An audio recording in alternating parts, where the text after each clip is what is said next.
Endi ijarada yashaydigan ayollarga ijara pulining yarmi davlat tomonidan shunchaki qoplab beriladi. Hozir sodda va aniq qilib tushuntirib beraman, diqqat bilan eshiting. Demak, Vazirlar Mahkamasining 145-sonli qarori bilan tasdiqlangan nizom bor. Ushbu nizomga asosan ayollarga ijara to'lovining 50% davlat tomonidan kompensatsiya sifatida qoplab beriladi.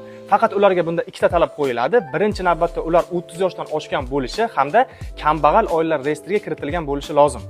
Bu ayollarga shartnoma asosida, ya'ni ijaraga beruvchi, ijaraga oluvchi va tumaningizdagi oila va xotin-qizlar bo'limi o'rtasidagi 3 tomonlama shartnoma asosida to'lab beriladi. Buni olish uchun siz mahallangizdagi xotin-qizlar faoliga yoki yashash tumaningizdagi oila va xotin-qizlar bo'limiga uchrashingiz lozim. Borganingizda mabodo bizda unaqa narsa umuman yo'q yoki sizga umuman to'lab berilmaydi deydigan bo'lsangiz, menga direct yoki Telegramdan yozib qoldirishingiz mumkin. Albatta asoslarni tashlab beraman. Siz esa ularga ko'rsatasiz. Do'stlar, video foydali bo'lgan bo'lsa, unga hoziroq like bosib, kanalga obuna bo'lish esdan chiqmasin. Bundan